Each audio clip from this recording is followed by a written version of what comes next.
Hi everyone. आज अपन discuss करने वाले हैं one of the important topic जो मैंने आपसे प्रॉमिस भी किया था, हिमेटोपोइटिक स्टेम सेल के बारे में, हिमेटोपोइसिस की प्रोसेस के बारे में, और वो प्रोसेस जो बोन मैरो के अंदर परफॉर्म होती है। आप इस पोस्टर में देख भी सकते हैं, क्लियरली विजिबल है यहाँ पर। आप अगर यहाँ पर नोटिस करें तो आप देखेंगे बोन मैरो के अंदर जितनी भी ब्लड सेल है उनका फॉर्मेशन होता है, and that part of bone marrow perform a process called haematopoiesis. और इसी कॉन्सेप्ट को आज मैं समझाऊंगा। और यहाँ पर एक बहुत प्यारा कॉन्सेप्ट आता है स्टेम सेल का। डिफरेंट टाइप की स्टेम सेल होती हैं। आप देखते हैं totipotent stem cell, pluripotent stem cell, multipotent stem cell and unipotent stem cell. जिन स्टेम सेल की हम बोन मैरो में भी बात कर रहे थे वो एक्चुअली हिमेटोपोइटिक स्टेम सेल होती है, और वो एक तरीके की मल्टीपोटेंट स्टेम सेल है। सबसे पहले बहुत बेसिक से कॉन्सेप्ट को यहाँ पर देखते हैं कि जितनी भी ब्लड सेल है वो ड्राइव किससे होती है, हिमेटोपोइटिक स्टेम सेल से होती है, स्पेसिफिकली ब्लड सेल। यहाँ पर ब्लड सेल के आगे आने से पहले आप समझिए स्टेम सेल के कॉन्सेप्ट को। स्टेम सेल का कॉन्सेप्ट बोलता है कि जब भी वो स्टेम सेल डिवाइड करेगी तो वो एसिमेट्रिकल माइटोसिस करती है, जहां पर एक उसी के जैसी सेल बनती है, वो एकदम आइडेंटिकल उसी के जैसी सेल बनती है, और एक बनती है अन डिफरेंट टाइप ऑफ सेल या डिफरेंट साइज ऑफ सेल जो कि थोड़ी सी अलग होगी। अब ये जो दूसरी सेल है जो थोड़ी सी अलग आप बोल रहे हो, ये अनडिफरेंशिएटेड देखने को मिलेगी। अनडिफरेंशिएटेड बोले तो अभी इसका फेट क्लियर नहीं है, मगर इसके पास पोटेंशियल होता है कि ये डिफरेंशिएट हो जाएगी।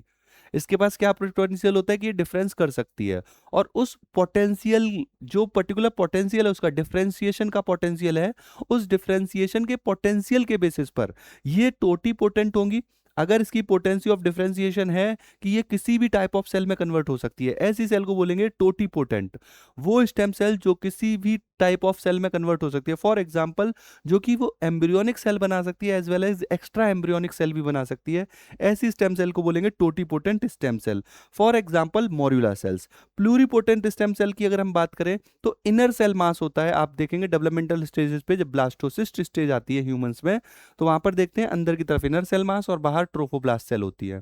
तो जो इनर सेल मास है, अब ये होंगी प्लूरीपोटेंट। ये बॉडी की सारी सेल बना सकती हैं, एक एम्ब्रियो की सारी सेल बना सकती है, मगर एक्स्ट्रा एम्ब्रियोनिक नहीं बना सकती। अगर आप आईसीएम से बोलो कि ट्रोफोब्लास्ट वाली सेल जो कोरियन बनाती है, तुम कोरियन बना सकते हो, तो इनर सेल मास बोलेगी नहीं। तो थोड़ा सा आप यहाँ पर देखेंगे स्पेसिफिकेशन आ गया कि ये बॉडी की सारी सेल बनाएगी, बेबी की सारी सेल बनाएगी, मगर एक्स्ट्रा एम्ब्रियोनिक नहीं बनाएगी। तो ऐसी सेल को बोलेंगे प्लूरीपोटेंट।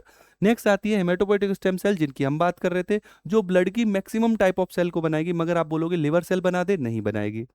ब्रेन सेल बना दे, नहीं बनाएगी। तो ब्लड की सेल्स को प्रमोट करेगी, नॉट ऑफ अदर ऑर्गन। ऐसी सेल्स को बोलेंगे हेमेटोपोइटिक स्टेम सेल। जैसे कि आप इस डायग्राम में देख भी सकते हैं, मैं यहाँ पर डायग्राम भी मेंशन करता हूँ।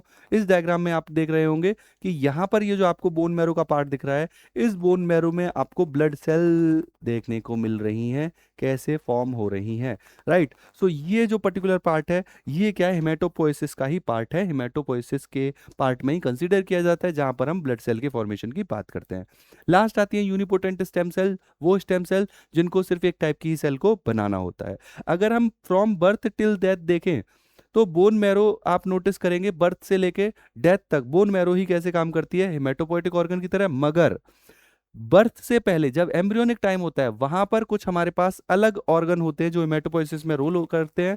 0 to 2 मंथ आता है योक सैक, 3 to 4 मंथ आता है लिवर, 4 to 5 मंथ आता है लिवर स्प्लीन, और 5 to 6 मंथ आता है लिवर स्प्लीन बोन मैरो। और एक बार बोन मैरो जब हेमेटोपोइटिक स्टेम सेल की तरह काम करती है, टिल डेथ वही स्टेम सेल की तरह काम करने वाली है। तो ये था full concept of stem cell. I hope आपको पसंद आया होगा। मिलेंगे नेक्स्ट पार्ट में। Bye bye, take care, thank you so much and love you all. Comment section में बताओ नेक्स्ट टॉपिक कौन सा चाहते हो, और इस वीडियो को कर दो लाइक। आपको ये वीडियो अच्छी लगी हो तो जरूर नीचे एक रेड हार्ट बनाना। मिलते हैं नेक्स्ट सेशन में। Bye bye, take care, thank you so much.